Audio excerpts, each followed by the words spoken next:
ఓమజ్ఞానతిమిరాంధస్య జ్ఞానాంజనశలాకయా చక్షురున్మీలితం येन తస్మై శ్రీగురవే నమః.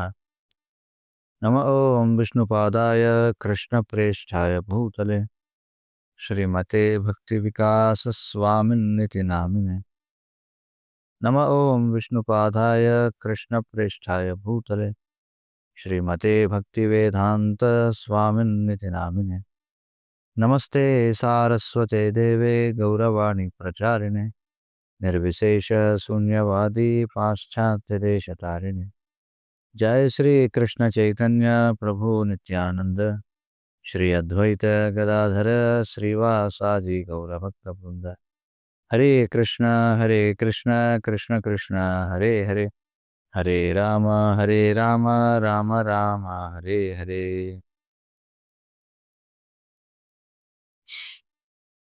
కిచెన్లోకి వెళ్తుందా?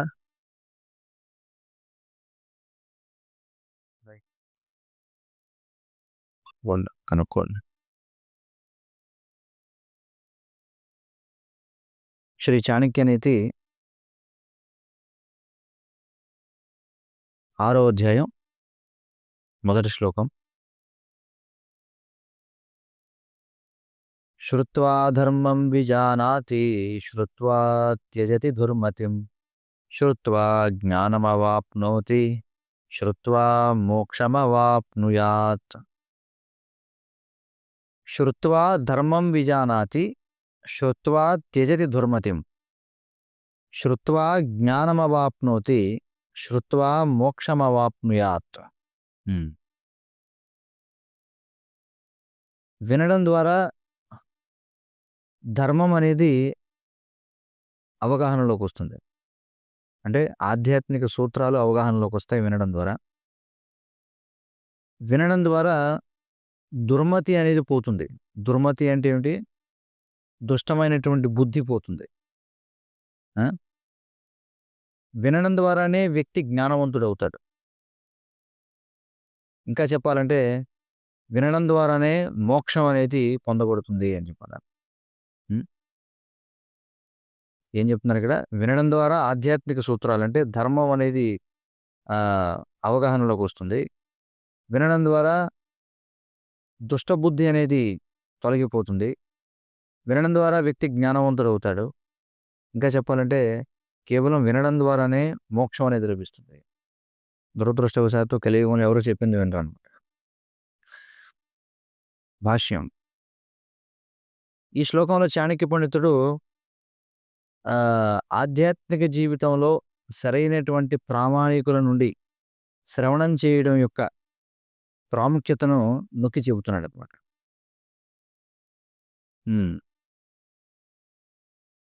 ఈ ఆధ్యాత్మిక గురువు నుండి శిష్యుడికి జ్ఞానాన్ని బదిలీ చేసేటువంటి విధానం ఏదైతుందో దీన్ని గురు పరంపర అని చెప్పి అంటారు.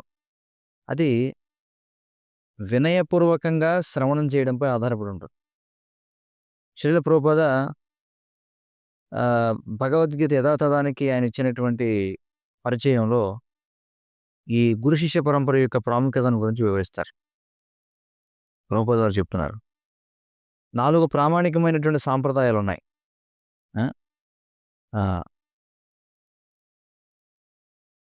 4 ప్రామాణికమైనటువంటి సాంప్రదాయాలు ఉన్నాయి. శ్రీల ప్రభుపాదుల వారు బ్రహ్మ మధ్వ గౌడీయ వైష్ణవ సాంప్రదాయంలో ఆచార్యునిగా ఆయన ఆవిర్భవించడం జరిగింది. ఈ శిష్య పరంపరకి మూలం కృష్ణుడి నుండి ఉంది. కృష్ణుడి స్వయంగా ఈ జ్ఞానాన్ని బ్రహ్మ యొక్క హృదయానికి ఆయన ప్రసారం చేయడం జరిగింది. ఈ విశ్వ సృష్టి సమయంలో బ్రహ్మదేవుడి నుండి ఈ జ్ఞానం తన పుత్రుడైనటువంటి నారదమునికి సరఫరా చేయబడింది. నారదుడు ఆ జ్ఞానాన్ని వ్యాసదేవునికి ఇచ్చాడు. వ్యాసదేవుడు దానిని మధ్వాచార్యకు ఉపదేశించాడు. మరి ఆ విధంగా ఈ ఆధ్యాత్మిక గురువుల యొక్క పరంపరలో ఈ జ్ఞానం అనేది మాధవేంద్రపురికి అందించబడింది. మాధవేంద్రపురి ఈశ్వరపురికి దీక్షనిచ్చారు. ఈశ్వరపురి శ్రీ చైతన్య మహాప్రభువుకి 1510వ సంవత్సరంలో గయా ప్రాంతంలో ఆయన దీక్షనివ్వడం జరిగింది. శ్రీ చైతన్య మహాప్రభు షడ్గోస్వాములకు బోధన చేశారు. వారి యొక్క సందేశం కృష్ణదాస కవిరాజ గోస్వామికి, నరోత్తమదాస ఠాకూర్ల వారికి, విశ్వనాథ చక్రవర్తికి, అలాగే బలదేవ విద్యాభూషణులకు ప్రసారం చేయబడింది. ఆ శిష్యపర కొనసాగింది. మరి 19వ శతాబ్దంలో శ్రీ జగన్నాథదాస బాబాజీ ఆయన ఆహ్, గొప్ప భక్తి వినోద ఠాకూర్‌ల వారిని ఆయన స్వీకరించడం జరిగింది గురువుగా. మరి భక్తివినోద ఠాకూర్‌ల వారు ఈ ముఖ్యమైనటువంటి జ్ఞానాన్ని తన పుత్రుడైనటువంటి శ్రీల భక్తి సిద్ధాంత సరస్వతి ఠాకూర్‌ల వారికి ఇవ్వడం జరిగింది. ఈ భక్తి సిద్ధాంత సరస్వతి ఠాకూర్‌ల వారు ఆయన ఆహ్, అధికారికంగా శ్రీల గౌర కిషోరదాస్ బాబాజీ చేత దీక్షను ఇవ్వబడ్డారు. మరి పతిత పావన ప్రభు చెప్తున్నారు. మన ఆధ్యాత్మిక గురువైనటువంటి శ్రీల ప్రభుపాదుల వారు ఆయన తన యొక్క గురు మహారాజు యొక్క ఆహ్, ప్రముఖమైనటువంటి శిష్యునిగా అవ్వడం జరిగింది. తర్వాత ఆయన స్వయంగా ఈ సంకీర్తన ఉద్యమాన్ని ప్రపంచవ్యాప్తంగా ప్రచారం చేసేటువంటి కార్యాన్ని ఆయన స్వయంగా స్వీకరించారు. ఆ! ఆ తర్వాత ఆయన ఆహ్, కార్తీక మాసంలో శుక్లపక్షం చతుర్థి నాడు ఆయన మహాసమాధిని పొందారు. 1977వ సంవత్సరంలో వృందావనంలో. శ్రీల ప్రభుపాదుల వారు ఏమని బోధించారంటే, ఈ ఆచార్యుని యొక్క పదవి ఏదైతే ఉందో అది తప్పనిసరిగా అధికారికమైనటువంటి ఎన్నిక కాకూడదని చెప్పన్నారు. అంటే ఆచార్యుడంటే ఏదో అధికారికంగా ఎవరో ఒక వ్యక్తిని ఆ!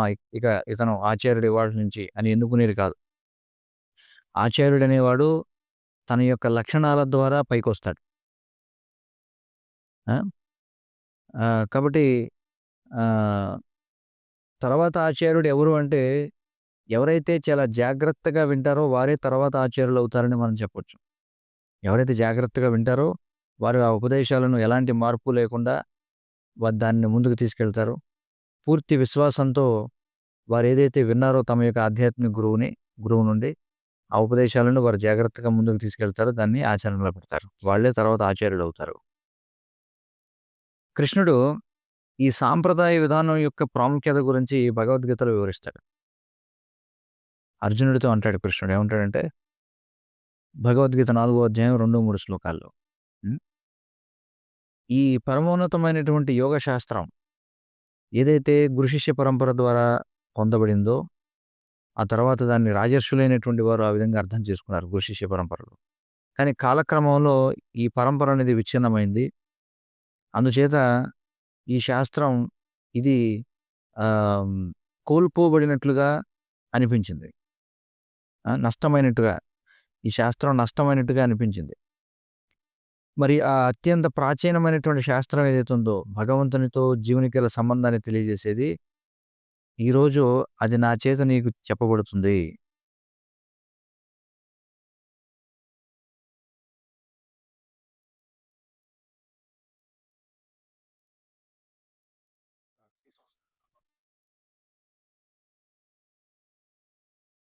ఆ శాస్త్రం మరి ఈరోజు నా చేత నీకు చెప్పబడుతుంది. ఎందుకంటే నీవు నా భక్తుడివి, అలాగే నా యొక్క స్నేహితుడివి కాబట్టి.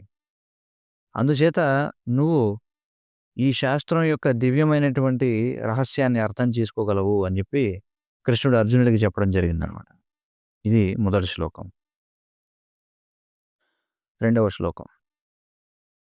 పక్షిణః కాకశ్వాండాలః హ్మ్. పక్షిణః కాకశ్చండాలః పశూనాం చైవ కుక్కురః మునీనాం పాపశ్చండాలః సర్వచండాలనిందకః. పక్షిణః కాకశ్చండాలః పశూనాం చైవ కుక్కురః మునీనాం పాపశ్చండాలః సర్వచాండాలనిందకః అని చెప్పన్నారు. పక్షులలో కాకి చండాలమైనదిగా చెప్పబడుతుంది. అలాగే హ్మ్. పశువులలో కుక్క చండాలమైనదిగా చెప్పబడుతుంది. మునులలో ఏ ముని అయితే పాపములో మునుగుతాడో వాడు చండాలుడుగా చెప్పబడతాడు. కానీ ఎవరైతే ఇతరులు దూషించబడినప్పుడు ఆనందిస్తాడో వాడు అందరికంటే కూడా గొప్ప చండాలుడుగా చెప్పబడతాడు. ఏం చెప్తున్నారు? 4 విషయాలు చెప్పారు. పక్షులలో కాకి చండాలమైనదట. ఆ! పశువులలో కుక్క చండాలమైనదట. ఆ! మునులలో పాపంలో నిమగ్నమయ్యేటువంటి ముని చండాలుడట. కానీ ఎవరైతే ఆహ్, హ్మ్. ఇతరులు నిందించబడితే ఆనందిస్తాడో వాడు అందరికంటే కూడా గొప్ప చండాలుడట. ఆ! ఇతరులు నిందించబడితే ఆనందించేవాడు గొప్ప చండాలుడట. ఇక్కడ భాష్యం చెప్తున్నారు. హ్మ్. చాండాల అంటే అర్థం ఏమిటంటే ఇక్కడ చండాలహ అనలేదు. చాండాలహ అన్నారు. పక్షిణః కాకశ్చాండాలః, పశూనాం చైవ కుక్కురః, మునీనాం పాపశ్చాండాలః, సర్వచాండాల నిందకః అని చెప్పన్నారు. అది.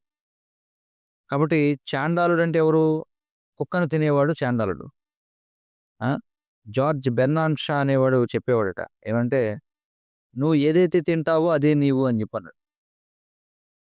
"You are what you eat." అంటే నువ్వు ఏదైతే తింటావో అదే నీవు. ఆ!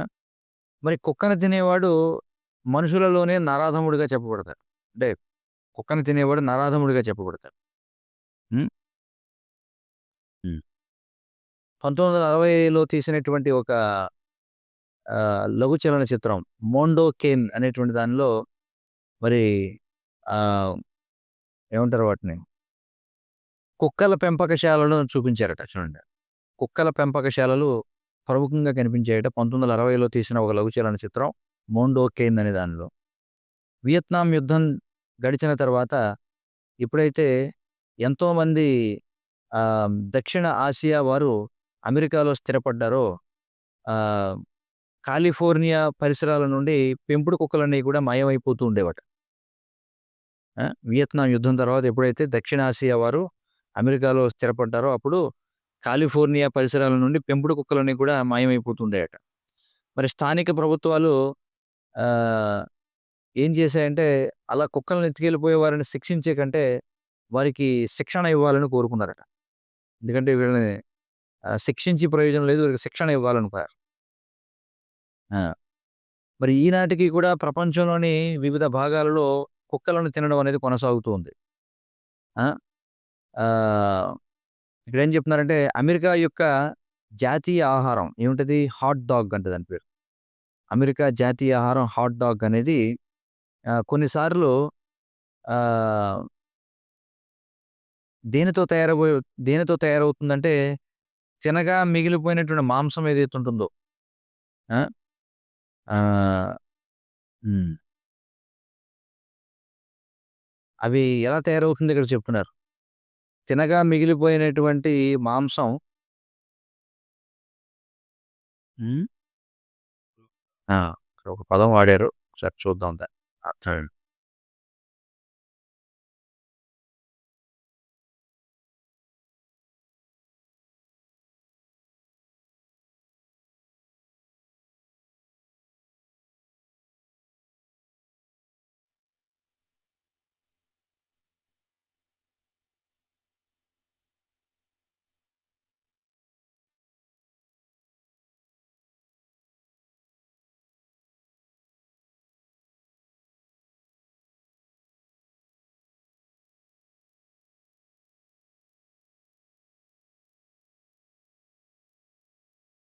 హ్మ్. చూడండి తినగా మిగిలిపోయినటువంటి మాంసం అంటే ఇప్పుడు మాంసాహారం తినేవాళ్ళు ఏం చేస్తారంటే తినేసిన తర్వాత కొన్ని తినదగనివైనటువంటి కొన్ని వదిలేస్తారు గదా! ఆ!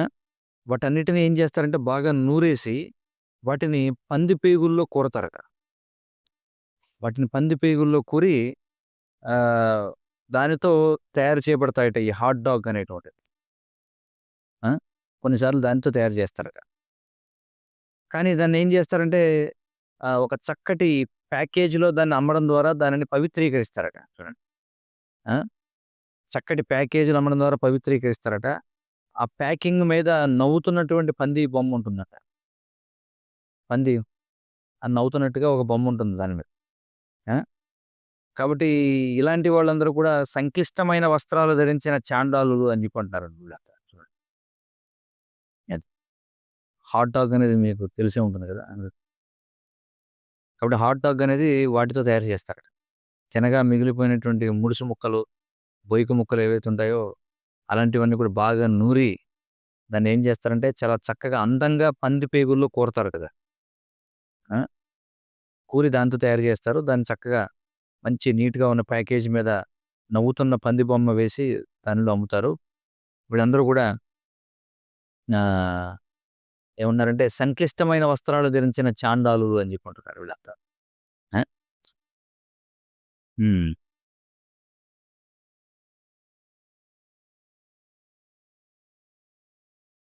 అలాగే ఈ కాకులేవైతే ఉన్నాయో, ఇవి ఈ ఆధునిక ఆటల పోటీల దగ్గర ఉండేటువంటి అభిమానులు ఎవరైతే ఉంటారో కొంతమంది. ఆధునిక ఆటల పోటీల్లో అభిమానులుంటారు గదా! ఫాన్స్ అని జెప్పంటారు. వాళ్ళకిలాగా దేనినైనా తినదగిన పదార్థంగా మార్చడంలో ప్రఖ్యాతిగాంచినవాటు ఈ కాకులు. ఆ! ఆ! మరి ఆహ్, మరి ఈ కాకి కంటే కూడా అధమమైనది ఎవరు అంటే, ఇంకా చెప్పాలంటే చాండాలులందరిలో కంటే కూడా అధముడు ఎవరైతే, ఎవరైతే నిందకుడైనటువంటి వాడు. అంటే ఇతరులను నిందించడం వల్ల ఆనందించేవాడో, కాకి కంటే కూడా ఇంకా చెప్పాలంటే అందరి చాండాలుల కంటే కూడా అధముడు ఎవరంటే ఇతరులను నిందించేవాడు. అంటే ఇతరులను నిందించడం కాదు. ఇతరులను నిందించడం వల్ల ఆనందాన్ని పొందేవాడు. హ్మ్. హ్మ్. కాబట్టి ఒక భక్తుని యొక్క చిహ్నం ఏంటంటే అసలు ఇతరులలో లోపాన్ని కనిపెట్టడానికి పూర్తి వ్యతిరేకి అని చెప్పి అంటున్నారు. ఇతరులలో లోపాన్ని కనిపెట్టడానికి పూర్తి వ్యతిరేకత కనపరచడమే భక్తుని యొక్క ఒక ఆహ్, లక్షణం అని చెప్పి అంటున్నారు. హ్మ్. ఇంకేమంటున్నారంటే ఒకరి వైపు ఒక వేలు చూపిస్తే మీ వైపు 3 వేళ్ళు చూపిస్తున్నట్టే. ఒక వేలెట్టి చూపిస్తున్నాను. కానీ 3 వేళ్ళు నా వైపు చూస్తున్నాను. ఆ! కాబట్టి ఈ శ్లోకం నుంచి మనం చూసినట్టుగా కేవలం సాధువు యొక్క వస్త్రాలు ధరించిన మాత్రాన ఒక వ్యక్తి ఋషి అయిపోడు. అతని యొక్క కార్యకలాపాలు మాత్రమే వ్యక్తి యొక్క స్థాయిని నిర్ధారిస్తాయి అని చెప్పి అంటున్నారు. అది. కాబట్టి ఇక్కడ ఏం చెప్పారు? పక్షులలో కాకి చాండాలమైనది. పశువులలో కుక్క చాండాలమైనది. తర్వాత ఆ! ఆహ్, మునులలో కపట సాధువులు ఎవరైతే ఉన్నారో వాళ్ళు చాండాలులు. అందరికంటే చాండాలులు ఎవరు అంటే ఇతరులను నిందించడం వల్ల ఆనందాన్ని పొందేవారు అని చెప్పి. మూడవ శ్లోకం. భస్మనా శుధ్యతే కాంస్యం తామ్రమమ్లేన శుధ్యతే. హ్మ్. రజసా శుధ్యతే నారీ నదీ వేగేన శుధ్యతి. చూడండి. ఆ! భస్మనా శుధ్యతే కాంస్యం తామ్రమమ్లేన శుధ్యతి. రజసా శుధ్యతే నారీ నదీ వేగేన శుధ్యతి. చూడండి. ఆ! కాంస్యము. కాంస్యం అంటే ఏమిటి? కాంస్యం. కాంస్యం అంటే రాగి. హ్మ్. ఈ కాంస్యము ఆహ్, బూడిద పెట్టి తోమితే శుద్ధమవుతుందట. భస్మన అంటే బూడిద. బూడిద పెట్టి తోమితే ఈ ఆహ్, ఏమంటారు? రాగి శుద్ధమవుతుంది. బూడిద పెట్టి తోమితే. ఇక ఆహ్, ఇత్తడి ఏదైతే ఉందో అది చింతపండు పెడితే శుభ్రం అవుతుందట. చూడండి శాస్త్రాలు స్పష్టంగా చెప్తున్నాయి. దేన్ని దేనితో తోమాలో. ఆ!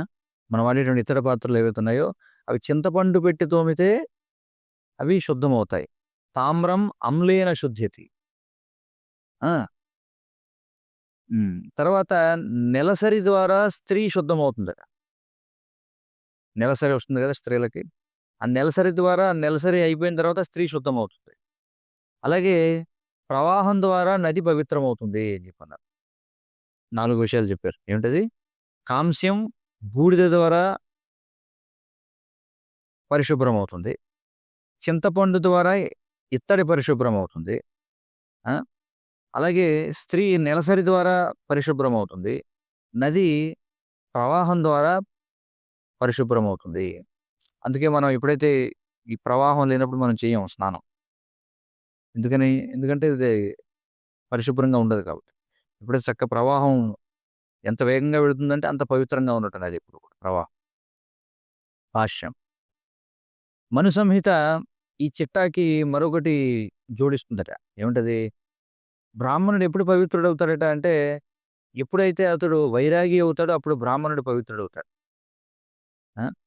నది ప్రవహించినప్పుడు ఏమవుతుందంటే చెత్తంతా కూడా క్రిందకి తోసివేయబడుతుందట. నది ప్రవహిస్తూ ఉన్నప్పుడు చెత్త ఏదున్నా సరే కిందకెళ్ళిపోతుందట. నది అడుగుకెళ్ళి.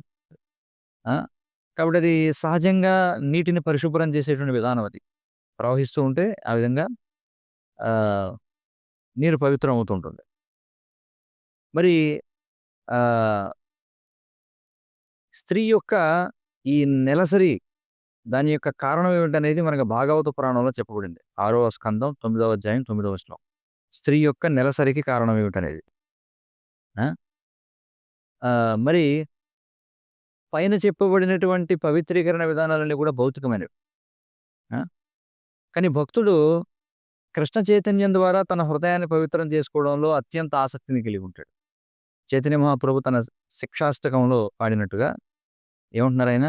శ్రీకృష్ణ సంకీర్తనకు జయము జయము. ఎందుకంటే అదేం చేస్తుంది ఎన్నో ఎన్నో సంవత్సరాల పాటు హృదయంలో పోగుపడినటువంటి ధూళిని పవిత్రం చేస్తుంది. అలాగే బద్ధ జీవనపు అగ్నిని శమింపజేస్తుంది. అంటే ఈ నిరంతర జన్మ మృత్యువుల యొక్క ఈ బద్ధ జీవితం అనేటువంటి దావాగ్నిని శమింపజేస్తుందది. ఈ సంకీర్తన ఉద్యమం ఈ మానవాళికి అతి గొప్ప వరం. ఎందుకంటే ఇది ఈ కైరవ చంద్రుడు అంటే ఈ చల్లని కిరణాలనిచ్చేటువంటి చంద్రుని యొక్క కిరణాలను వ్యాప్తి చేస్తుంది. అలాగే ఇది దివ్య జ్ఞానమునకు జీవము ఇది. చూడండి. విద్యావధూ జీవనం అని చెప్పన్నారు. అంటే దివ్య జ్ఞానమునకు ఇదే జీవనం. ఏమిటది? శ్రీకృష్ణ సంకీర్తనం. అలాగే ఇది దివ్యానందపు సాగరాన్ని వృద్ధి చేస్తుంది. ఆ! అలాగే ఎల్లప్పుడూ కూడా ఆందోళనతో ఉండేటువంటి మనకు ఇదేం చేస్తుందట? ఇక్కడేం చెప్తున్నారు? ఆ! మనం ఎప్పుడూ కూడా ఆతృతగా కోరుకునేటువంటి అమృతపు ఆస్వాదనను పూర్తిగా మనం పొందేలా చేస్తుంది అని చెప్పంటున్నారు. ఆ! ఏమన్నారది? చేతో దర్పణమార్జనం భవవహ దావాగ్ని నిర్వాపణం శ్రేయః కైరవ చంద్రికా వితరణం విద్యావధూ జీవనం ఆనందాంబుది వర్ధనం ప్రతిపదం పూర్ణామృతాస్వాదనం. చూడండి. ఈ పూర్ణామృతాస్వాదనని చేయగలిగేలా మనకి సమర్థతనిస్తుంది. ఆ! కాబట్టి ఆ శ్రీకృష్ణ సంకీర్తనకు జయము జయము అని చెప్పంటారు. కాబట్టి అత్యంత పవిత్రమైనటువంటిది ఏమిటి అంటే శ్రీకృష్ణ సంకీర్తన. హ్మ్. తర్వాత 4వ శ్లోకం. హ్మ్. భ్రమన్ సంపూజ్యతే రాజా భ్రమన్ సంపూజ్యతే ద్విజః భ్రమన్ సంపూజ్యతే యోగి స్త్రీ భ్రమంతి వినశ్యతి. భ్రమన్ సంపూజ్యతే రాజా భ్రమన్ సంపూజ్యతే ద్విజః భ్రమన్ సంపూజ్యతే యోగి స్త్రీ భ్రమంతి వినశ్యతి. హ్మ్. చూడండి. రాజు, బ్రాహ్మణుడు, యోగి ఎవరైతే భ్రమణం చేస్తూ ఉంటారో వారు పూజింపబడతారట. అంటే భ్రమణం చేయడం అంటే ఏమిటి? ప్రయాణం చేస్తూ సంచరిస్తూ ఉండేటువంటి రాజు, బ్రాహ్మణుడు, యోగి వారు పూజింపబడతారు, గౌరవించబడతారు. కానీ భ్రమణం చేసేటువంటి స్త్రీ ఆ! పూర్తిగా నాశనం అయిపోతుంది అని చెప్తున్నారు. అర్థమవుతుంది కదా! అంటే భ్రమణం చేసేటువంటి స్త్రీ వినశ్యతి అని చెప్పన్నారు. అనే శబ్దం విశేషము అనేటువంటి దాన్ని సూచిస్తున్నారు. నొక్కి చెప్పడం. వినశ్యతి అంటే పూర్తిగా నాశనం అయిపోతుందట. ఎవరు? భ్రమణం చేసేటువంటి స్త్రీ. ఇక్కడ భాష్యం చెప్తున్నారు. ఒకరికి కర్తవ్యమైనది మరొకరికి మరణం వంటిది అన్నారు. ఒకరికి కర్తవ్యమైనది మరొకరికి మరణం వంటిది. కాబట్టి ఈ స్వధర్మం అనేటువంటి అంశం ఏదైతుందో లేదా వ్యక్తి తన యొక్క కర్తవ్యాన్ని నిర్వహించడం అనేది ఏదైతుందో అది శ్రీకృష్ణ భగవానుని చేత భగవద్గీతలో ఈ విధంగా చెప్పబడింది. 18వ అధ్యాయం 47వ శ్లోకంలో. ఏమని? వ్యక్తి తన యొక్క స్వధర్మంలో నిమగ్నం అవ్వడం మేలు. ఆ! అంటే ఒకవేళ దానిని అతడు అసంపూర్ణంగా చేస్తున్నప్పటికీ తన స్వధర్మంలో నెలకొనడం మేలు. దేనికంటే ఇతరుల యొక్క ధర్మాన్ని స్వీకరించి దానిని పరిపూర్ణంగా నిర్వర్తించేగలడు. ఇతరుల యొక్క ధర్మాన్ని అంటే పరధర్మాన్ని స్వీకరించి పరిపూర్ణంగా నిర్వర్తించే కంటే స్వధర్మంలో స్వధర్మంలో నెలకొని దాన్ని అసంపూర్ణంగా చేయడం మేలు అని చెప్పంటారు. ఆ! ఎందుకంటే విద్యుక్త ధర్మాలు ఏవైతే ఒకరి యొక్క స్వభావాన్ని అనుసరించి ఏవైతే ఆహ్, చెప్పబడినటువంటి ధర్మాలు ఏవైతే ఉన్నాయో అవి ఎన్నడూ కూడా పాప ఫలితాల చేత అంటబడవు అని చెప్పారు. అర్థమైంది కదా! అంటే వ్యక్తి యొక్క స్వభావాన్ని బట్టి అతడికి ఏవైతే ధర్మాలు నిర్దేశించబడ్డాయో, అలాంటి ధర్మాలను నిర్వర్తించేటప్పుడు వచ్చేటువంటి పాపముల చేత అతడు ప్రభావితుడు కాడు అని చెప్పుకుంటున్నారు. అది మనం అర్థం చేసుకోవాల్సి. హ్మ్. తర్వాత 5వ శ్లోకం. హ్మ్. యస్యార్థాస్తస్య మిత్రాణి యస్యార్థాస్తస్య బాంధవాః యస్యార్థా యస్యార్థాః స పుమాం లోకే యస్యార్థాః స పుమాం లోకే యస్యార్థాః స చ పండితః యస్యార్థాస్తస్య మిత్రాణి యస్యార్థాస్తస్య బాంధవాః యస్యార్థాః స పుమాం లోకే యస్యార్థాః స చ పండితః అని చెప్పారు. ఎవరి దగ్గరైతే ధనం ఉంటుందో వాడికి స్నేహితులు ఉంటారు, బంధువులు ఉంటారు. ఆ! మరి మన యొక్క సంపద చేతనే మనం ప్రపంచవ్యాప్తంగా మనం గౌరవించబడతాం. అంటే సంపన్నవంతుడు ప్రపంచవ్యాప్తంగా గౌరవించబడతాడు. ఇంకా చెప్పాలంటే ధనవంతుడు చివరికి గొప్ప పండితుడిగా కూడా కీర్తించబడతాడు. అర్థమైంది కదా! ఏం చెప్తున్నారు ఇక్కడ. ఆ! ధనం ఉన్నవాడికి స్నేహితులుంటారు, బంధువులుంటారు. ధనవంతుడు ప్రపంచవ్యాప్తంగా గౌరవించబడతారు. చివరికి ధనవంతుడు గొప్ప పండితుడిగా కూడా కీర్తించబడతాడు. అంటే అదంతే కీర్తిస్తే అవతల వాళ్ళకి డబ్బులొస్తాయి గదా! అందుకని ధనవంతుడు చివరికి గొప్ప పండితుడిగా కూడా కీర్తింపబడతాడు. భాష్యం. ఆ! హ్మ్. ఇక్కడ చెప్తున్నారు. చాలా వరకు కళాశాలలు లేదా విశ్వవిద్యాలయ భవనాలు ఏవైతే ఉన్నాయో, అవన్నీ కూడా గొప్ప సంపన్నవంతులైనటువంటి నేరగాళ్ళ పేర్లు కలిగి ఉంటాయి. ఆ! ఎందుకంటే ఆ సంపన్నవంతమైనటువంటి నేరగాళ్ళు ఆ భవనాలు నిర్మించడానికి డబ్బులు విరాళంగా ఇస్తారట. ఎందుకోసం అంటే వారి యొక్క నేరాలు పట్టించుకోకుండా ఉంటారని, లేదా వాళ్ళ యొక్క నేరాలు మర్చిపోతారని జనం. అంటే వాడు చేసినటువంటి నేరాలు జనం పట్టించుకోకుండా ఉండడం కోసం, లేదా వాడు చేసినటువంటి నేరాలని అందరూ మర్చిపోవడం కోసం వాళ్ళేం జేస్తారట, కళాశాలలకు, విశ్వవిద్యాలయాలకు కట్టడానికి భవనాలకి వాళ్ళు విరాళాలిస్తారట. ఆ! లీలాండ్ స్టాన్ఫోర్డ్ అనేటువంటి వాడు అంటే లీలాండ్ స్టాన్ఫోర్డ్ అనేటువంటి ఒక పారిశ్రామికవేత్త అతడి కాలంలో రాబర్ బ్యారన్ అని పేరుగాంచాడు చూడండి. ఆ! ఎవరి చేత ఆహ్, తన యొక్క కర్మాగారానికి రైల్ రైలు పట్టాలు వేయడం కోసం ఏ ఏ రైతుల దగ్గర అతడు భూమిని స్వాధీనం చేసుకున్నాడో వాళ్ళందరూ కూడా అతన్ని రాబర్ బ్యారన్ అని పిలుస్తారట. హ్మ్. మరి ఈనాడు ఇక్కడ చెప్తున్నారు. ఆహ్, ఏమైనప్పటికీ ఈనాడు కాలిఫోర్నియాలోని స్టాన్ఫోర్డ్ విశ్వవిద్యాలయం ఏదైతే ఉందో అది గొప్ప ప్రతిష్టను, గొప్ప ఆహ్, ఏమంటారు గురుత్వాన్ని కలిగి ఉంది. ఆ! కనుక కనీసం ఈ యొక్క పతిత యుగంలో కేవలం ధనవంతులు మాత్రమే పండితులుగా గౌరవించబడతారని చెప్పారు. అంటే ఇక్కడ అర్థం ఏంటంటే, ఈ స్టాన్ఫోర్డ్ విశ్వవిద్యాలయం అనేది ఏదైతే ఉందో, ఆ స్టాన్ఫోర్డ్ అనేటువంటి వాడొక పెద్ద నేరగాడు, దొంగనమాట. కానీ వాడేం చేశాడు, వాడు దొంగతనం చేసిన డబ్బులు ఇవన్నీ మొత్తానికి జనాన్ని మోసం చేసి నేరగాడు వాడు. కానీ ఆ యొక్క విశ్వవిద్యాలయం నిర్మించడానికి డబ్బులు ఖర్చు పెట్టాడు. ఆ! మరి ఈ రోజు పరిస్థితి ఏమిటి? ఆ విశ్వవిద్యాలయంలో ఎవడైనా చదువుకుంటే అదొక గొప్ప ప్రతిష్ట అన్నమాట. అందుకే ఇక్కడ ఏమన్నారంటే, ఈ పతన యుగంలో, ఈ కలియుగంలో ఎవరైతే ధనవంతులో వారే విద్యావంతులుగా గూడా కీర్తించబడతారని జెప్పంటున్నారు. చూడు. ఆ! హ్మ్. ఖర్చు పెట్టడం ద్వారా ధనం స్నేహితులను తయారు చేసుకుందట. అంటే మీ దగ్గరున్నటువంటి ధనాన్ని ఖర్చు పెడితే మీకు స్నేహితులు తయారవుతారు. దాచిపెడితే శత్రువులు తయారవుతారు. ధనాన్ని దాచిపెట్టుకుంటే శత్రువులు తయారవుతారు. ఖర్చు పెడితే స్నేహితులు తయారవుతారు. ఆ! గొప్ప బాక్సర్ అయినటువంటి మహమ్మద్ అలీ. ఆ! అతడు ఎక్కడికెళ్ళినా సరే అతని చుట్టూ ఒక డజన్ మంది స్నేహితులు ఉండేవారు. ఆ! కానీ వాళ్ళందరూ కూడా ఎప్పుడైతే వాడి దగ్గర ధనమంతా ఎండిపోయిందో అందరూ విడిచిపెట్టేసారట వాడిని. ఆ! ఆహ్, కాబట్టి మన యొక్క ఆహ్, చెక్ బుక్‌ని మన చెక్ బుక్‌ని జాగ్రత్తగా దాచిపెట్టుకోవడం వల్ల, మన తర్వాతి జీవితానికి అదొక మంచి ఆలోచన కాదు. ఆ! ఒకవేళ మనం మన చెక్ బుక్‌ని మనతో పాటు తీసుకువెళ్ళగలిగినా, ఆ! మన దగ్గర ఉన్నటువంటి ధనం యమరాజుని మెప్పిస్తాయా అని అడుగుతున్నారు. అర్థమైంది కదా!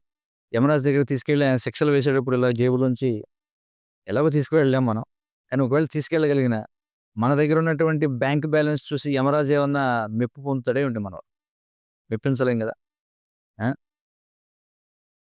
కాబట్టి ఈ ప్రకృతి నియమాలను అతిక్రమించి సంపాదించినటువంటి ధనం, లేదా ఇతరుల యొక్క హక్కులను ఉల్లంఘించి సంపాదించినటువంటి ధనం, అది మన యొక్క చెడు కర్మ నుండి బయటపడడానికి ఏ విధంగానూ సహకరించదని చెప్పంటున్నారు. ఏమన్నారిక్కడ? ప్రకృతి నియమాలని అతిక్రమించడం ద్వారా, లేదా ఇతరుల యొక్క హక్కులను ఉల్లంఘించడం ద్వారా, మనం ఏదైతే ధనాన్ని సంపాదించామో, అది మన చెడు కర్మ నుంచి బయటపడడానికి తోడ్పడదు. చూడండి.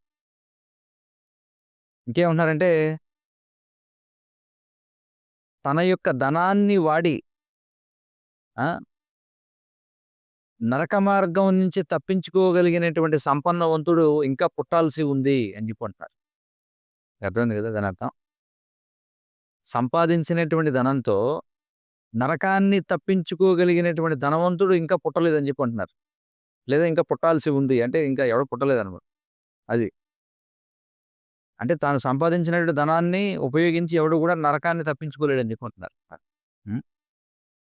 శ్రీల ప్రభుపాదుల వారికి తన గురు మహారాజు ఉపదేశించారు. ఏమని? నీ దగ్గర ధనం అంటూ ఉంటే పుస్తకాలు ముద్రించు అని. మరి ఆ ఆజ్ఞలను అనుసరించి శ్రీల ప్రభుపాదుల వారు ఆహ్, డజన్‌ల కొద్దీ భాషల్లో లక్షలాది పుస్తకాలను ముద్రించారు. అవన్నీ కూడా దేనికోసం? భగవంతుని కీర్తించడం కోసం. ఎప్పుడైతే ఆయన ఇస్కాన్ యొక్క నిధుల గురించి భారతదేశ ఆహ్, లోక్‌సభలో చర్చ జరిగింది అని తెలిసినప్పుడు ప్రభుపాదుల వారు ఏమన్నారంటే, ఆ! మన దగ్గర పెద్ద ఎత్తున వనరులున్నాయి. కానీ మనం ఆ వనరులని, ఆ ధనాన్ని ఎలా సాధించామో ఏదో జంతర్ మంతర్ చేసి కాదు. మన రహస్యం ఏమిటి? హరే కృష్ణ. ఈ హరే కృష్ణ వల్లే మనకి పెద్ద ఎత్తున ధనం అనేదొస్తుంది. అంతేగాని మనం ఏం జంతర్ మంతర్ చేయడం లేదు. ఎందుకంటే ఆ రోజుల్లో ఎప్పుడైతే శ్రీల ప్రభుపాదుల వారు పాశ్చాత్య దేశాల నుండి అక్కడ పుస్తక వితరణ చేసి, అక్కడ విరాళాలు సేకరించి భారతదేశంలో దాన్ని ఖర్చు పెట్టారు. బృందావనం ఆలయం నిర్మించడానికి, బాంబే ఆలయం నిర్మించడానికి. ఎక్కడి నుంచి వచ్చాయి ఆ నిధులన్నీ? పాశ్చాత్య దేశాల్లో జరిగిన పుస్తక వితరణ నుంచి వచ్చాయన్నమాట. ఎప్పుడైతే ఈ విధంగా ఇస్కాన్ సంస్థ ఇతర దేశాల నుంచి ధనాన్ని భారతదేశానికి తీసుకొచ్చినప్పుడు, దాని గురించి అప్పటి లోక్‌సభలో పెద్ద ఎత్తున చర్చ జరిగిందనమాట. ఏమిటి వీళ్ళ ధనం ఎలా వస్తుంది ఏమిటని. కానీ ప్రభుపాదులు వారు ఏమన్నారంటే, మనమేం జంతర్ మంతర్ చేసి తీసుకురాలేదు. మన రహస్యం ఏమిటి? హరే కృష్ణ మంత్రం. ఆ! కాబట్టి ధనాన్ని సంపాదించడంలో, ధనాన్ని ఖర్చు పెట్టడంలో ఎప్పుడూ దోషాలనేవి ఉంటాయి.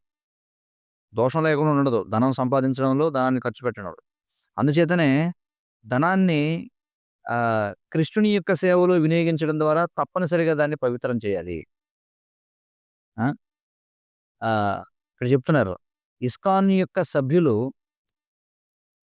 ఎప్పటివరకైతే తమ యొక్క నిర్దేశిత జపాన్ని, అలాగే నామ సంకీర్తనని విస్మరించరో, అప్పటి వరకు ప్రపంచవ్యాప్తంగా ఈ ఉద్యమం విస్తరిస్తూ ఎదుగుతూనే ఉంటుంది అని చెప్పుంటారు.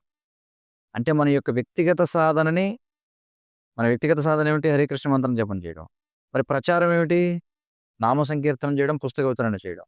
ఈ కార్యాలు జరిగినంత వరకు ప్రపంచవ్యాప్తంగా ఈ ఉద్యమం విస్తరిస్తూనే ఉంటుంది, పెరుగుతూనే ఉంటుంది. ఆ! అలాగే ఈ సభ్యులు ఎప్పటివరకైతే ఈ 4 అత్యంత ముఖ్యమైనటువంటి విధి నియమాలను అనుసరిస్తూ ఉంటారో, ఆ! అంటే ఎప్పుడైతే మనం దీక్ష స్వీకరించే సమయంలో మనం వాగ్దానం చేస్తాం. ఏమని? 4 నియమాలు పాటిస్తామని, హరే కృష్ణ మంత్రం జపిస్తామని. కాబట్టి ఇవి మనం పాటించినంత కాలం ఈ ఉద్యమం పెరుగుతూనే ఉంటుంది, విస్తరింపబడుతూనే ఉంటుంది అని చెప్పంటారు. హ్మ్. ఇలాంటిదే మరొక శ్లోకం 7వ అధ్యాయం 15వ శ్లోకం కూడా అలాంటిదేనండి. తర్వాత 6వ శ్లోకం. హ్మ్. తాదృశీ జాయతే బుద్ధిర్వ్యవసాయోపి తాదృశః సహాయాస్తాదృశా ఏవ యాదృశీ భవతి వ్యత.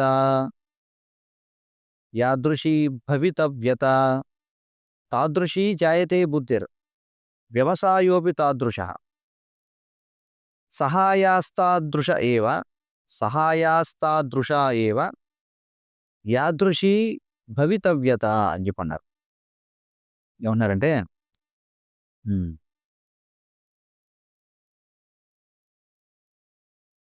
భగవంతుని యొక్క ఇచ్చ వలన బుద్ధి పని చేస్తుందట. అలాగే మన కార్యకలాపాలు భగవంతుని చేత నియంత్రించబడతాయి. హ్మ్. ఇంకేమంటున్నారంటే మనకి సహాయం చేయడం కోసం మన చుట్టూ మూగే వారందరూ కూడా భగవంతుని యొక్క దివ్య సంకల్పం చేత వచ్చిన వారే అని చెప్పుకుంటున్నారు. మీకు అర్థమైంది కదా ఏం చెప్తున్నారో? ఆ! భగవంతుని ఇచ్చ వలనే బుద్ధి పని చేస్తుంది. మన కార్యకలాపాలు భగవంతుని చేత నియంత్రించబడుతున్నాయి. ఎవరైతే మనకు సహాయం చేయడానికి ముందుకొస్తారో, మన చుట్టూ వచ్చి చేరతారో మనకు సహాయం చేయడం కోసం, అది కేవలం భగవంతుని యొక్క దివ్యమైనటువంటి ఇచ్చ కారణంగానే జరుగుతుంది అని చెప్పుకుంటున్నారు. హ్మ్. భాష్యం.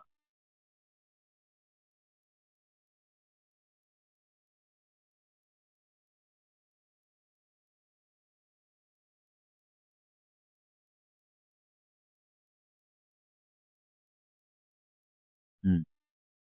ఇక్కడేం చెప్తున్నారంటే రచయిత పతితపావన ప్రభు వారిని ఒక అతిథి ఆహ్వానించాడనమాట. ఒక అతిథి ఆతిథ్యం ఇచ్చాడు వారింటికి. ఆ! ఆహ్వానించి వారితో పాటుగా కలిసి ప్రసాదం స్వీకరించమని చెప్పాడు.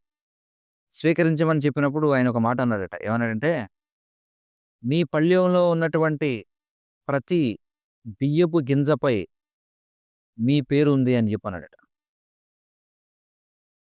దాన్ని హిందీలో ఏమంటారంటే, "దానే దానే పర్ ఖానే వాలే కా నామ్ లిఖా రఖా హోతా హై" అని చెప్పి. అంటే మనం తినేటువంటి ప్రతి ధాన్యపు గింజపై తినేవాడి పేరు రాసుంటది. ఆ! కాబట్టి ఇక్కడ పతితపావన ప్రభు ఏమంటున్నారంటే, ఇది మాకు కలిగినటువంటి మొట్టమొదటి అనుభవం. ఒకసారి ఎవరో ఆతిథ్యానికి ఇచ్చి వెళ్ళినప్పుడు ఆ వ్యక్తి అన్నాడట ఆ మాటలు. ఆ! మరి మనం అందరం కూడా భగవంతుని యొక్క సంకల్పం చేతనే కలుస్తాం. భగవంతుని యొక్క సంకల్పం చేతనే విడిపోతాం. అందుచేత మనల్ని ఎల్లప్పుడూ నియంత్రించేటువంటి ఆ భగవంతుడిని ఎల్లప్పుడూ మనం గుర్తుంచుకోవాలి. ఆ! భగవంతుని యొక్క ఇచ్చ లేకుండా గడ్డిపోచ కూడా కదలదు అని చెప్పి అంటున్నారు. తర్వాత 7వ శ్లోకం. కాలః పచతి భూతాని కాలః సంహరతే ప్రజాః కాలః సుప్తేషు జాగర్తి కాలో హి దురతిక్రమః. చూడండి. కాలః పచతి భూతాని కాలః సంహరతే ప్రజాః కాలః సుప్తేషు జాగర్తి ఆ! కాలో హి దురతిక్రమః అని చెప్పుకుంటున్నారు. హ్మ్.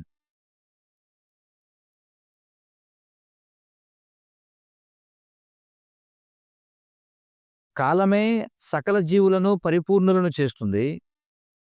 అలాగే వారిని సంహరిస్తుంది కూడా. కాలమే ప్రతి జీవిని పరిపూర్ణులను చేస్తుంది. వారిని సంహరిస్తుంది.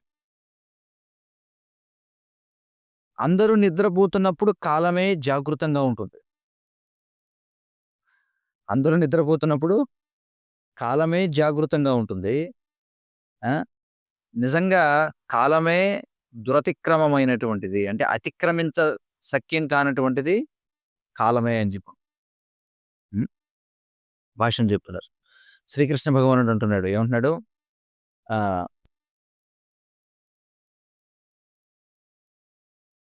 దండించు వారిలో నేను కాలమును అని చెప్పి అంటున్నాడు. అర్థమైంది కదా! అందరిని కూడా నశింపజేసే వారిలో నేను కాలహ లోకక్షయకృత్ అని చెప్పి అంటున్నాడు. లోకమును క్షయింపజేసే వాటిలో నేను కాలమును. ఆ! అలాగే ఇంకేమంటున్నాడు? నేను క్షయము కానటువంటి కాలమును అని చెప్పి అంటున్నాడు. కానీ అత్యంత ఆహ్, కానీ ఈ విషయంలో అంటే ఈ కాలం యొక్క ప్రభావం విషయంలో అత్యంత ఆశ్చర్యపరిచేటువంటి ఒక శ్లోకం ఎవరు చెప్పారట అంటే, ఓపెన్ హైమర్ అనేటువంటి వాడు చెప్పాడట. ఆ! ఓపెన్ హైమర్ అనేటువంటి వాడు ఎవరతను యాటమ్ బాంబ్‌ని కనుక్కున్నవాడు. ఓపెన్ హైమర్ అనేటువంటి వాడు. ఎప్పుడైతే అతడు యాటమ్ బాంబు యొక్క వినాశకరమైనటువంటి శక్తిని నెవాడా ఎడారిలో చూసాడు. ఎందుకంటే ఆహ్, దాని యొక్క ప్రయోగం చేయడం కోసం ఎక్కడ చేశారు? అమెరికాలోని నెవాడా ఎడారిలో ఈ యాటమ్ బాంబ్‌ని ప్రయోగం చేశారు. ఆ! ఆహ్, ఎప్పుడైతే అతడు చూసాడో దాని యొక్క వినాశకరమైనటువంటి శక్తిని, అతడేమన్నాడంటే ఆ! కాలము రూపంలో సర్వ జగత్తులను నాశనం చేసేది నేనే. ఆ! నేను సకల జీవులను నశింపజేయడానికే వచ్చాను అనేటువంటి శ్లోకాన్ని అతడు ఉదహరించాడు చూడండి. ఎవరు యాటమ్ బాంబ్‌ని కనిపెట్టినటువంటి ఓపెన్‌హైమర్. ఆ యొక్క యాటమ్ బాంబ్ యొక్క వినాశకర శక్తి చూసి భగవద్గీత 11వ అధ్యాయం 32వ శ్లోకాన్ని ప్రస్తావన చేశాడు చూడండి. ఇది చాలా ఆశ్చర్యకరమైనటువంటి విషయం అని చెప్పి అంటున్నారు. అతడు దాన్ని ప్రస్తావన చేయడం. మరి బృహస్పతి కూడా అంటున్నాడు. ఏమంటాడు బృహస్పతి? హ్మ్. చివరికి రావణుడు కూడా కాలం యొక్క హస్తాల్లో నశించిపోయాడు. ఆ! ఎక్కడి నుంచి బృహస్పతి ఎక్కడ చెప్పుకున్నాం మనం? బృహస్పతి ఈ విషయాలు ఎక్కడ చెప్పాడు? ఎక్కడ నమోదు చేయబడింది? గరుడ పురాణంలో నమోదు చేయబడింది చెప్పుకున్నాం. గరుడ పురాణంలో ఎలాగైతే మనకి భాగవతంలో సుఖదేవ గోస్వామి, పరీక్షిత్ మహారాజు యొక్క చర్చ నమోదు చేయబడిందో, అలాగే గరుడ పురాణంలో బృహస్పతి చేసినటువంటి ఉపదేశాలు నమోదు చేయబడ్డాయి. మరి అక్కడ బృహస్పతి ఏమంటాడంటే, చివరికి రావణుడు కూడా కాలం చేతుల్లో నాశనం అయిపోయాడు. ఆ! మరి రావణుడి యొక్క కోట ఎక్కడుంది? అది త్రికూట పర్వతంపై ఉంది. రావణుని యొక్క కోట అతని యొక్క కోటే త్రికూట పర్వతం. త్రికూట పర్వతమే అతని కోట అన్నమాట. చూడండి. ఆ! మరి దాని చుట్టూ ఉన్నటువంటి కందకం ఏదైతే ఉందో అది సముద్రం అంతుంది చూడండి. ఆ త్రికూట పర్వతానికి కందకం ఏమిటంటే సముద్రమే దాని కందకం. కందకం అంటే తెలుసా? పూర్వం ఏం చేసేవారంటే పెద్ద పెద్ద కోటలు కట్టి దాని చుట్టూ కందకం తవ్వుతారు. అంటే చుట్టూ ఒక పెద్ద కాలువ లాంటిది తవ్వుతారనమాట 4 పక్కల. ఎవరన్నా అవతల నుంచి రావాలంటే ఆ కందకంలో ముసళ్ళయి ఉంటాయన్నమాట. ప్రమాదకరమైనటువంటి జలజాతులుంటాయి. శత్రువు దాని మించి రావడం చాలా కష్టం. చూడండి. కానీ రావణుడు ఎలాంటి ప్రదేశాన్ని ఎన్నుకున్నాడంటే త్రికూట పర్వతాన్నే కోటగా చేసుకున్నాడు. ఆ త్రికూట పర్వతం చుట్టూ సముద్రం ఉంది. అంటే సముద్రమే కందకంగా ఉంది దానికి. ఆ! మరి అతని యొక్క సైనికులెవరు? దారుణమైనటువంటి రాక్షసులు. ఆ! అతని బోధకుడెవరు? ఉషనా కవిః. కృష్ణుడు భగవద్గీతలో చెప్తాడు. ఆ! కవులలో నేను ఉషనా కవిః అంటే శుక్రాచార్యుడు. ఆలోచనా పరులలో నేను శుక్రాచార్యుడిని అంటాడు కృష్ణుడు. ఆలోచనా పరులలో శుక్రాచార్యుడు అంతటి వాడు లేడనమాట. కాబట్టి ఇక్కడ ఏమన్నాడంటే అతని యొక్క గురువు ఎవరంటే ఉషన అంటే శుక్రాచార్యుడు స్వయంగా. ఆ! కాబట్టి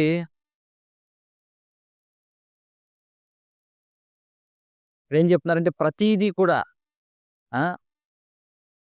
ఏ యుగంలో, ఏ కాలంలో, ఏ పగటి సమయంలో, ఏ రాత్రి సమయంలో, ఏ గంటలో, ఏ క్షణంలో జరగాలో అన్నీ కూడా నిర్ణయించబడి ఉంటాయి ఖచ్చితంగా. వేరే ఏ కారణం లేదు దీనికి అని చెప్పి అంటున్నాడు. ఆ! అన్నీ కూడా సమయానికి జరుగుతాయి అని చెప్పి అంటున్నాడు. హ్మ్.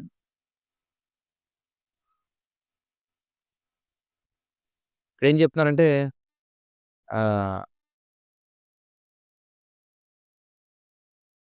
మరి కాలానికి కాలం చెల్లకపోయినా మన రోజులు ఏ విధంగా అయితే పూర్వం చూడండి హవర్ గ్లాస్ అనేది ఉండేది. అందులో ఇసుకేస్తారు. ఇసుకేస్తే మెల్లగా అందులో కిందకి జారి పడుతూ ఉంటుందనమాట. అలాగా మన రోజులు ఆహ్, సంఖ్య లెక్క పెట్టుకోవాలని చెప్పంటున్నారు. అంటే మన రోజులు లెక్క పెట్టుకోవాల్సిందే. అంటే దానర్థం మన ఆయుష్ తాత్కాలికమైనది. మన జీవితం తాత్కాలికమైనది. కాలానికి మాత్రం కాలం చెల్లదు గానీ, మనకి మాత్రం కాలం చెల్లిపోతుందని చెప్పి అంటున్నారు. ఆ! అంటే మనకి పరిమితమైనటువంటి ఆయుష్ ఉంది. హ్మ్. కాబట్టి మన యొక్క చివరి శ్వాస ఏదో ముందుగా తెలియజేయడానికి మనకేమి ఎవడు ఫోను చేయడు. లేకపోతే గౌరవప్రదంగా మనకి ఈమెయిల్ ఏమి రాదు అని చెప్పి అంటున్నారు. అంటే బాబు పలానాది నీ చివరి శ్వాస అవుతుంది అని ఎవడు ఫోను చేయడు మనకి. అలాగే ఎవడు కూడా గౌరవప్రదంగా ఈమెయిల్ కూడా పంపడు. ఆ! మారే కృష్ణ రాకేకే, రాకే కృష్ణ మారేకే అని చెప్పన్నారు. ఎవరెవరినైతే కృష్ణుడు రక్షించాలనుకుంటాడో వారిని ఎవరు కూడా సంహరించలేరు. ఎవరైతే కృష్ణుడు అంటే ఎవరినైతే కృష్ణుడు మరణింపాలని అనుకుంటాడో చూడండి. అంటే ఎవరైతే మరణించాలని కృష్ణుడు అనుకుంటాడో వారిని ఎవరు కూడా రక్షించలేరు. కాబట్టి మనం ఖచ్చితంగా మనం ఈ కృష్ణ చైతన్యంలో నిమగ్నం ద్వారా నిరంతరం కృష్ణ చైతన్యంలో నిమగ్నం కావడం ద్వారా ఆ! We must be prepared for the rider of the pale horse అని చెప్పంటారు చూడండి. కాబట్టి గుర్రపు అంటే మరణం అనేటువంటి సవారీ చేయడానికి మనం అందరం కూడా సిద్ధంగా ఉండాలి. ఎలా? కృష్ణ చైతన్యంలో నిరంతరం నిమగ్నం కావడం ద్వారా అని చెప్పంటారు. తర్వాత 8వ శ్లోకం. హ్మ్. నపశ్యతి నపశ్యతి చ జన్మాంధః. హ్మ్. కామాంధో నైవ పశ్యతి. మదోన్మత్తా న పశ్యంతి. అర్థీ దోషం న పశ్యతి. చూడండి. నపశ్యతి చ జన్మాంధః. కామాంధో నైవ పశ్యతి. మదోన్మత్తా న పశ్యంతి. అర్థీ దోషం న పశ్యతి అని చెప్పంటారు. చూడండి. పుట్టి గుడ్డివాడు ఎన్నడూ చూడలేడు. పుట్టి గుడ్డివాడు ఎన్నటికీ చూడలేడు. ఆ! అలాగే కామాంధుడైనటువంటి వాడు కూడా గుడ్డివాడే అని చెప్పుకుంటున్నారు. కామాంధుడైన వాడు కూడా చూడలేడు. గర్వితుడైనటువంటి వాడు అంటే మదోన్మత్తుడైనటువంటి వాడు కూడా చూడలేడట. అంటే మదోన్మత్తుడైన వాడు చేసేటువంటి చెడ్డ పనుల్లోని చెడు చూడలేడు. మదోన్మత్తుడైన వాడు చేసే పనులలో చెడును చూడలేడు. ఆ! ఇక ఎవరైతే ఆహ్, అర్థి అంటే ఏంటి? ధనం సంపాదించడం అనే పరుగులో ఉన్నవాడు, వాడు చేసేటువంటి పాపాలను చూడలేడు అని చెప్పంటారు. పుట్టి గుడ్డివాడు ఎన్నటికీ చూడలేడు. కామం గుప్పిట్లో ఉన్నవాడు కూడా అలాగే గుడ్డివాడు. ఎందుకంటే కామాతురాణం నభయం న లజ్జ అని చెప్పన్నారు. కామాతురతలో ఉన్నవాడికి భయము ఉండదు, సిగ్గు ఉండదనమాట. అంతే కదా! కామాతురతలో ఉన్నవాడు ఏ పని చేయడానికైనా సిగ్గుపడడు చూడండి. అలాగే వాడికి భయం కూడా ఉండదు ఏ పని చేయడానికి. అలాగే గర్వితుడైనటువంటి వాడు చేసే దుష్ట పనులను చూడలేడు. అలాగే ధనం సంపాదించాలనుకున్న వాడికి వాడు చేసే పనుల్లో పాపం కనిపించదని చెప్పంటారు. భాష్యం. హ్మ్. ఆ! ఇక్కడ భాష్యం దాదాపుగా మనకు ఎవరికీ అర్థం కాదు. అందుకే ఆంగ్లంలో చదువుతాను. Ambrose Bierce jests at the miser's fate in his Devil's Dictionary. చూడండి. ఇక్కడేమంటున్నాడంటే అర్థమవుతుంది ఇది. ఆంబ్రోస్ బియర్స్ అనేవాడు అతడు రాసినటువంటి డెవిల్స్ డిక్షనరీ అనేటువంటి పుస్తకంలో లోభి యొక్క గతి ఏమిటో రాశాడట. ఏమిటట ఒక లోభి యొక్క గతి? లోభి అంటే ఎవరు? కృపణుడు. వాడి యొక్క గతి ఏమిటట అంటే మౌసోలియం అని చెప్పంట. మౌసోలియం అంటే ఏమిటి? సమాధి. హ్మ్. నీ బండ బడ అంటారు కదా! అంటే అర్థం ఏమిటి? నీకు బండ బడ అంటే నిన్ను కప్పెట్టి పైన ఒక బండ పడేయటం అంటే సమాధి కట్టడం. అది నీ బండ బడ అంటే అర్థం. కాబట్టి ఆంబ్రోస్ బియర్స్ ఏమన్నాడంటే లోభి యొక్క గతి ఏమిటంటే వాడికి బండ పడుతుందని చెప్పి అంటాడు. ఆ! ఇక్కడేమన్నారంటే the final and funniest folly of the richer. అర్థమవుతుంది కదా! ధనవంతులకు పట్టే హాస్యాస్పదమైనటువంటి గతట చూడండి. ధనవంతులకు పట్టే అంతిమమైన హాస్యాస్పదమైనటువంటి గతి ఏమిటి? బండబడడం. ఎందుకంటే వాడు ఎంత ధనవంతుడైనా సరే ఏం చేస్తారు తీసుకెళ్ళి? కప్పిటి పైన ఒక బండ పడేస్తాడు. అది జరిగేది. ఆ! 9వ శ్లోకం. స్వయం కర్మ కరోత్యాత్మా స్వయం తత్ఫలమశ్నుతే స్వయం భ్రమతి సంసారే స్వయం తస్మాద్విముచ్యతే. స్వయం కర్మ కరోత్యాత్మ స్వయం తత్ఫలమశ్నుతే. ఆ! స్వయం భ్రమతి సంసారే స్వయం తస్మాద్విముచ్యతే అని చెప్పి అంటున్నారు. ఏమంటున్నారంటే జీవి ఏకాకిగానే తన యొక్క కర్మను సృష్టించుకుంటాడు. ఆ! అలాగే జీవి ఒంటరిగానే తాను చేసినటువంటి కర్మల యొక్క మంచి చెడు ఫలితాలను అనుభవిస్తాడు. అలాగే జీవి ఏకాంతంగానే సంసార చక్రంలో తిరుగుతాడు. ఆ! అలాగే తన యొక్క స్వప్రయత్నం ద్వారా మాత్రమే అతడు మోక్షాన్ని కూడా పొందుతాడు అని చెప్పి అంటున్నాడు. చూడండి ఇక్కడ ఏం చెప్పారు? ఆ! జీవాత్మ ఒంటరిగా తన కర్మను తయారు చేసుకుంటాడు. ఒంటరిగానే తన కర్మను తయారు చేసుకుంటాడు జీవాత్మ. అలాగే తాను ఒంటరిగా తయారు చేసుకున్నటువంటి కర్మ వలన ఒంటరిగా మంచి చెడు ఫలితాలను అనుభవిస్తాడు. అలాగే అతడు పొందినటువంటి మంచి చెడు ఫలితాల వలన ఒంటరిగానే సంసార చక్రంలో తిరుగుతాడు. అలాగే తన యొక్క ఒంటరిగానే తన స్వప్రయత్నం ద్వారా అతడు మోక్షాన్ని కూడా పొందగలడు అని చెప్తున్నారు. దీని నుంచి బయటపడగలడు కూడా. భాష్యం. ఆధ్యాత్మిక జీవితం అంటే మనం చేసినటువంటి పనులకు బాధ్యతను స్వీకరించడం అంటారు. అర్థమైంది కదా! ఆధ్యాత్మిక జీవితం అంటే ఏమిటి? మన యొక్క స్వకర్మకు బాధ్యతను స్వీకరించడం. ఆ! మరి బాధ్యతారాహిత్యం అనేది ఆ! మరి అసంఖ్యాకమైనటువంటి జీవులను భౌతిక ప్రకృతి యొక్క గుణాలకు బంధిస్తుందట. బాధ్యతారాహిత్యంతో కూడినటువంటి జీవితం అసంఖ్యాకమైనటువంటి జీవులను ఆ! భౌతిక ప్రకృతి త్రిగుణాలకు బంధిస్తుంది. అయినా కూడా ఏ వ్యక్తి అయితే తన యొక్క స్వకర్మలకు బాధ్యత స్వీకరిస్తాడో అతడు చాలా అరుదుగా ఉంటాడని చెప్పుకుంటున్నారు. తాను చేసినటువంటి కర్మ యొక్క బాధ్యతను స్వీకరించేవాడు చాలా అరుదుగా ఉంటాడు అని చెప్పుకుంటున్నారు. ఇది 9వ శ్లోకం. హ్మ్. తర్వాత 10వ శ్లోకం.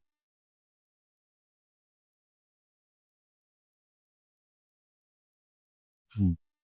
రాజా రాష్ట్రకృతం పాపం రాజ్ఞః పాపం పురోహితః భర్తా చ స్త్రీకృతం పాపం శిష్యపాపం గురుస్తథా. చూడండి. రాజా రాష్ట్రకృతం పాపం రాజ్ఞః పాపం పురోహితః భర్తా చ స్త్రీకృతం పాపం శిష్యపాపం గురుస్తథా అని చెప్పన్నారు. రాష్ట్రం చేసినటువంటి పాపాలకు రాజు బాధ్యత వహించాలట. రాష్ట్రం అంటే ఏమిటి? రాష్ట్రం అంటే the subject of a king అనమాట. అంటే పాలకుని ఆధీనంలో ఉండేదాన్ని రాష్ట్రము అని చెప్పంటారు. కాబట్టి రాష్ట్రం చేసినటువంటి పాపానికి రాజుదే బాధ్యత. ఆ! రాజు చేసేటువంటి పాపాలకు పురోహితుడు అనుభవించాలట. ఆ! రాజు చేసేటువంటి పాపాలకు పురోహితుడు దుఃఖాన్ని అనుభవిస్తాడు. ఎందుకంటే పురోహితుడి యొక్క నిర్దేశంలోనే రాజు ఏ పనైనా చేయాలి కాబట్టి. అంటే మంత్రి అన్నమాట. ఆ! భార్య యొక్క పాపాలకు భర్త అనుభవించాలట. అలాగే శిష్యులు చేసినటువంటి పాపాలకు అంటే తానెవరికైతే దీక్షనిచ్చాడో వారు చేసినటువంటి పాపాలకు గురువు అనుభవించాలి అని చెప్పుకుంటున్నారు. 4 విషయాలు చెప్పారు. ఏమిటది? ప్రజలు చేసినటువంటి పాపానికి రాజు అనుభవించాలి. రాజు చేసినటువంటి పాపాలకి పురోహితుడు అనుభవించాలి. భార్య చేసినటువంటి పాపాలకు భర్త అనుభవించాలి. ఆ! దీక్షితులు చేసినటువంటి పాపానికి గురువు అనుభవించాలి అని. భాష్యం. హ్మ్. అన్ని ఒప్పందాల కంటే అత్యంత పవిత్రమైనటువంటిది ఆధ్యాత్మిక దీక్ష అని చెప్పుకుంటారు. అన్ని ఒప్పందాల కంటే కూడా అత్యంత పవిత్రమైనటువంటిది, ఉన్నతమైనది ఆధ్యాత్మిక దీక్ష. హ్మ్. కాబట్టి శిష్యుడు తాను ఏవైతే వాగ్దానాలు చేశాడో వాటిని నిలబెట్టుకోవడానికి ప్రతి ప్రయత్నము చేయాలి అని చెప్పుకుంటున్నారు. తాను చేసినటువంటి వాగ్దానాన్ని నిలబెట్టుకోవడానికి ప్రతి ప్రయత్నము చేయాలి. ఆ! అలాగే గురువు కూడా అదే విధంగా నికార్సైనటువంటి సాధువులా ఉండాలి. ఆ! అతడు పూర్తిగా భగవంతుని యొక్క ఇచ్చ పైన ఆధారపడి ఉండాలి. ఎవరు? సాధువు, గురువు పూర్తిగా భగవంతుని యొక్క ఇచ్చపై ఆధారపడి ఉండాలి. భగవంతుని యొక్క ఇచ్చ పైన మాత్రమే ఆధారపడి ఉండాలి. ఆ! హ్మ్. ఇంకా చెప్తున్నారు. ఎవరైతే పరిణత సాధించినటువంటి అంటే పరిపక్వత లేనటువంటి భక్తుడు ఎవరైతే ఇష్టానుసారంగా శిష్యులను స్వీకరిస్తాడో అతడు ఏం చేస్తాడట? తనను తాను ఆ శిష్యులు చేసేటువంటి పాపాల బరువు కింద నలిగిపోతాడట చూడు. మీకు అర్థమైంది కదా! శిష్యులు చేసేటువంటి పాప భారం యొక్క బరువు చేత అతడు నుజ్జయిపోతాడట చూడండి. ఎవరు? ఇష్టానుసారంగా శిష్యులను స్వీకరించే పరిపక్వత లేనటువంటి భక్తుడు. ఆ! ఆ! ఇక్కడ 4 పంక్తిలో చెప్పబడినట్టుగా ఏమిటది? శిష్య పాపం గురుస్తదా అన్నారు కదా! హ్మ్. చూడండి ఇక్కడేమన్నారంటే, మరి అర్హత లేనటువంటి శిష్యుడు ఎవరైతే అకారణంగా తన గురువుకు దుఃఖాన్ని కలుగజేస్తాడో, వాడి యొక్క సంకేతం ఏమిటంటున్నారు? వాడిని ఎలా గుర్తించాలి? మీకు అర్థమైందా? ఇక్కడేమంటున్నారు? ఆ! అనవసరంగా గురువును దుఃఖాన పడవేసేటువంటి అర్హత లేనటువంటి శిష్యునికి సంకేతం ఏమిటంటే కృతజ్ఞత అని చెప్పి అంటున్నారు. అంటే కృతజ్ఞత లేకపోవడం.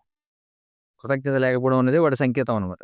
వాడి కృతజ్ఞత లేదంటే వీడి పాపానికి ఆ గురువు నశించిపోవాల్సిందే. ఆ!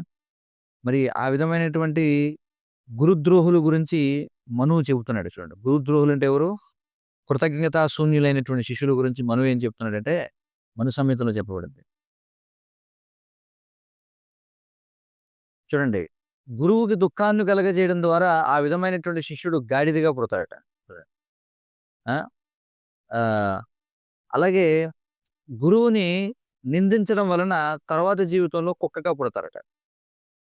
గురువు దగ్గర నుంచి దొంగలించడం వలన వారు ఒక క్రిమిగా పుడతారట.